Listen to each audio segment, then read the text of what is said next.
Hi everyone, welcome to my YouTube channel one days of ലുട്ടാപ്പീസ്. ഇന്ന് നിങ്ങളുമായി share ചെയ്യുന്നത് ഞങ്ങളുടെ പള്ളിയിലെ ഓണാഘോഷത്തെക്കുറിച്ചാണ്. അപ്പോൾ ഇതാണ് പള്ളിമുറ്റത്തിട്ട അത്തപ്പൂക്കളം. വളരെ സിമ്പിളായിട്ടാണ് അത്ത ഒരുക്കിയതെങ്കിലും എല്ലാവർക്കും വളരെയധികം ഇഷ്ടപ്പെട്ടു. പിന്നെ ഇതിൻ്റെ സെൻട്രലിലുള്ള ലോഗോ അതെന്തിൻ്റെയാണെന്ന് ആർക്കെങ്കിലും മനസ്സിലായോ? അറിയാവുന്നവർ കമൻ്റ് ഇടണേ. രാവിലെ 7 മണിയോടുകൂടി വിശുദ്ധ കുർബാന സ്റ്റാർട്ട് ചെയ്തു. ഒരു 8:30യോടുകൂടി അവസാനിക്കുകയും ചെയ്തു. അതിനുശേഷം എല്ലാവർക്കും പള്ളിയിൽ തന്നെ ബ്രേക്ക്ഫാസ്റ്റ് ഉണ്ടായിരുന്നു. എല്ലാവരും കഴിക്കുന്നതിൻ്റെ തിരക്കിലാണ്, ഞങ്ങളും കഴിക്കാനിരുന്നു. അങ്ങനെ അടിപൊളി ബ്രേക്ക്ഫാസ്റ്റൊക്കെ കഴിഞ്ഞ് ഓണാഘോഷം സ്റ്റാർട്ട് ചെയ്തു. വികാരിയച്ഛൻ്റെ ഓണ സന്ദേശത്തോടു കൂടിയാണ് പ്രോഗ്രാം തുടങ്ങിയത്. അതിനുശേഷം കൊച്ചുകുട്ടികളുടെ ഒരു ഓണപ്പാട്ടുണ്ടായിരുന്നു. അടുത്തൊരു ചെറിയ സന്ദേശവുമായിട്ട് സിസ്റ്ററാണ് എത്തിയത്. സ്റ്റേജിൽ പ്രോഗ്രാം നടക്കുമ്പോഴും തിരുവാതിര ഇല്ലാത്ത വിഷമത്തിൽ ഒറ്റയ്ക്ക് പൂക്കളത്തിന് ചുറ്റും തിരുവാതിര കളിക്കുമായിരുന്നു എൻ്റെ മോള്. അതിനുശേഷം മത്സരങ്ങളൊക്കെ തുടങ്ങി. ഫസ്റ്റ് കൊച്ചുകുട്ടികളുടെ കസേര കളിയായിരുന്നു. അതായത് 3ാം ക്ലാസ്സിന് താഴെയുള്ള കുട്ടികളുടെ മത്സരമായിരുന്നു ഫസ്റ്റ് നടന്നത്. നെക്സ്റ്റ് +1 താഴെയുള്ള ആൺകുട്ടികളുടെ മത്സരം, പിന്നെ +1 താഴെയുള്ള പെൺകുട്ടികളുടെ മത്സരം. അതിനുശേഷം +1 മുകളിലോട്ടുള്ള സ്ത്രീകളുടെ കസേര കളി, അത് കഴിഞ്ഞ് +1 മുകളിലോട്ടുള്ള ആണുങ്ങളുടെ മത്സരം. എല്ലാ മത്സരങ്ങളും കാറ്റഗറി അനുസരിച്ചാണ് നടത്തിയത്. കസേര കളി കഴിഞ്ഞ് നെക്സ്റ്റ് മത്സരം ബലൂൺ ഇരുന്ന് പൊട്ടിക്കുന്നതായിരുന്നു. ഇത് 3ാം ക്ലാസ്സിന് താഴെയുള്ള കുട്ടികൾക്ക് മാത്രമാണ് നടത്തിയത്. അത് കഴിഞ്ഞ് +1 താഴെയുള്ള കുട്ടികളുടെ ചാക്കിൽ ചാട്ടം ആണുങ്ങളുടേതും പെണ്ണുങ്ങളുടേതും നടത്തി.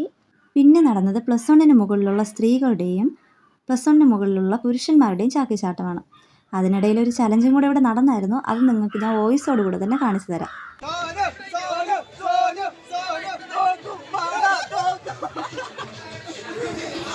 ഇതിൽ സോണ് ജയിച്ചില്ലെങ്കിൽ അവന്റെ മീശ നമുക്ക് വടിച്ചെടുക്കാം.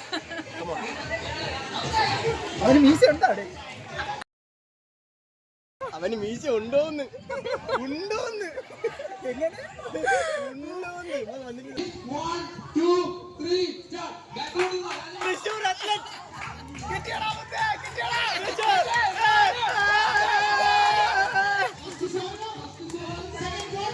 തൃശ്ശൂരിൽ നിറക്കി ചുമയാ. ഓൾറെഡി സോനു ഒരു അത്ലറ്റ് ആയതുകൊണ്ട് അവരുടെ മീശ പോയില്ല. വളരെ വശ്യേറെ പോരാട്ടമായിരുന്നു. കഠിനാധ്വാനം കൊണ്ട് മാത്രമാണ് എനിക്ക് വിജയിക്കാൻ സാധിച്ചത്. ഇല്ലെങ്കിൽ മീശ പോയേനെ. ചാക്ക് ചാട്ടമൊക്കെ കഴിഞ്ഞ് നടന്നത് നിങ്ങളിപ്പോൾ കാണുന്നത് പോലെ പ്ലാസ്റ്റിക് ടേബിളിൻ്റെ കാല് യൂസ് ചെയ്ത് 15 റൗണ്ട് കുനിഞ്ഞു നിന്ന് കറങ്ങിയിട്ട് ഓടി ഫസ്റ്റ് ലൈൻ കടക്കുന്ന ഒരു മത്സരമായിരുന്നു. പലർക്കും തലകറക്കമൊക്കെ ഉണ്ടായെങ്കിലും എല്ലാവരും നന്നായി തന്നെ ആ മത്സരത്തിലും പങ്കെടുത്തു. ഈ മത്സരത്തിൽ ഞാനും പങ്കെടുത്തിരുന്നു. പക്ഷേ തല കറങ്ങിയതല്ലാതെ സമ്മാനം കിട്ടിയില്ല. എല്ലാവരുടെയും തലകറക്കമൊക്കെ മാറിയപ്പോൾ കൊച്ചുകുട്ടികൾക്ക് വേണ്ടിയിട്ടുള്ള സുന്ദരിക്ക് പൊട്ടുതൊടൽ മത്സരം നടത്തി. എൻ്റെ മോൾക്കും അതിൽ പങ്കെടുക്കണമെന്ന് പറഞ്ഞ് ഫ്രണ്ടിൽ തന്നെ ചെന്ന് നിൽപ്പുണ്ട്. അപ്പോൾ സുന്ദരിയൊക്കെ ഒരുക്കി കഴിഞ്ഞ് നേരെ പോയത് കപ്പിൾസിന് വേണ്ടിയിട്ടുള്ള ഒരു മത്സരത്തിലേക്കാണ്. ഇത് വളരെ ഇൻട്രസ്റ്റ് ആയിട്ടുള്ള ഒരു മത്സരമായിരുന്നു കേട്ടോ. 6 കപ്പിൾസാണ് ഈ മത്സരത്തിൽ പങ്കെടുക്കാനുണ്ടായിരുന്നത്. ടോട്ടൽ 10 ക്വസ്റ്റ്യൻസ് ഉണ്ടായിരുന്നു. പരസ്പരം ഈഗോ ഒന്നുമില്ലാതെ തന്നെ സത്യസന്ധമായി എല്ലാവരും അതിനോട് സഹകരിച്ചു. പിന്നെ നടന്നത് ഒരു ബക്കറ്റ് കമഴ്ത്തി വെച്ച് അതിൽ പിടിച്ച് 10 റൗണ്ട് കറങ്ങി ഗോൾ അടിക്കുക എന്ന മത്സരമായിരുന്നു. അതിനുവേണ്ടി ഫ്രണ്ടിൽ ഒരു ബോൾ ഉണ്ടാകും, കുറച്ച് ദൂരെയായിട്ട് ഗോൾ പോസ്റ്റും ഉണ്ടാകും. അപ്പോൾ അതും കാറ്റഗറി അനുസരിച്ച് എല്ലാവരുടെയും നടന്നു. ഈ മത്സരത്തിൽ ഞാനും പങ്കെടുത്തിരുന്നു. കഴിഞ്ഞതിന് മുൻപത്തെ വർഷത്തെ പോലെ ഈ വർഷവും എനിക്കായിരുന്നു ഈ മത്സരത്തിൽ ഫസ്റ്റ് കിട്ടിയത്. ഫസ്റ്റ് കിട്ടിയതിൻ്റെ അല്ല, കഞ്ഞി കുടിക്കാൻ ഒരു പാത്രം കിട്ടിയതിൻ്റെ സന്തോഷമാണ് നിങ്ങളിപ്പോൾ എൻ്റെ മുഖത്ത് കണ്ടത്.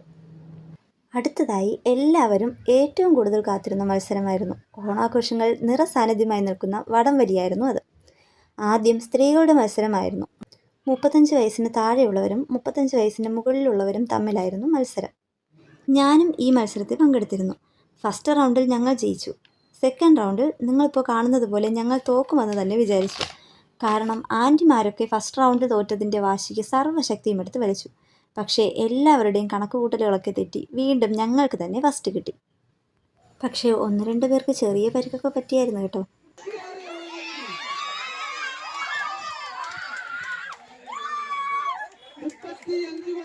അതിനുശേഷം പുരുഷന്മാരുടെ വാശിയേറിയ വടംവലിയായിരുന്നു. ഇതിൽ വയസ്സനുസരിച്ചായിരുന്നില്ല, കല്യാണം കഴിഞ്ഞവരും കല്യാണം കഴിയാത്തവരും തമ്മിലായിരുന്നു മത്സരം. എല്ലാവരും അഭിമാന പ്രശ്നമായിട്ട് തന്നെ അത് ഏറ്റെടുത്തു. ഫസ്റ്റ് റൗണ്ടിൽ കല്യാണം കഴിയാത്തവരായിരുന്നു ജയിച്ചത്. സെക്കൻഡ് റൗണ്ടിലും ഫസ്റ്റ് റൗണ്ടിനേക്കാൾ ഈസിയായി കല്യാണം കഴിയാത്തവർ തന്നെ വീണ്ടും ഫസ്റ്റ് അടിച്ചു. അടുത്തത് ഓണാഘോഷത്തിലെ അവസാനത്തേതും എന്നാൽ ഏറ്റവും മെയിനായിട്ടുള്ള ഐറ്റമായിരുന്നു. എന്താണെന്ന് നിങ്ങൾക്ക് എല്ലാവർക്കും അറിയാം, അത് തന്നെ ഓണസദ്യ. സദ്യ വിളമ്പി തുടങ്ങുന്നതിന് മുമ്പ് തന്നെ ഇതൊക്കെ ഒന്ന് ടേസ്റ്റ് ചെയ്യാൻ വേണ്ടി എൻ്റെ മോള് ഫ്രണ്ടിൽ തന്നെ കയ്യും നീട്ടി നിൽപ്പുണ്ട്. അങ്ങനെ എല്ലാവരും സദ്യ കഴിക്കാനിരുന്നു. ആദ്യം ഞാൻ മോൾക്ക് ഫുഡ് കൊടുത്തു. അതിനുശേഷം മോൾ എൻ്റെ ആൻറ്റിയുടെ കയ്യിൽ കൊടുത്തിട്ടാണ് ഞാൻ കഴിക്കാനിരുന്നത്. എനിക്ക് കൂട്ടിന് അടുത്ത് തന്നെ എൻ്റെ ബ്രദറിൻ്റെ വൈഫും ഉണ്ടായിരുന്നു. നെക്സ്റ്റ് ഞങ്ങൾ സദ്യ കഴിക്കാൻ തുടങ്ങി. എപ്പോഴത്തെയും പതിവ് പോലെ തന്നെ ഫസ്റ്റ് വാങ്ങിയ ചോറ് പോലും കംപ്ലീറ്റ് ആക്കാതെ എനിക്ക് പായസം വാങ്ങേണ്ടി വന്നു. പക്ഷേ പാൽപ്പായസം എത്തുന്നതിന് മുൻപേ ഞാൻ അടപ്പായസം കഴിച്ചു കഴിഞ്ഞു.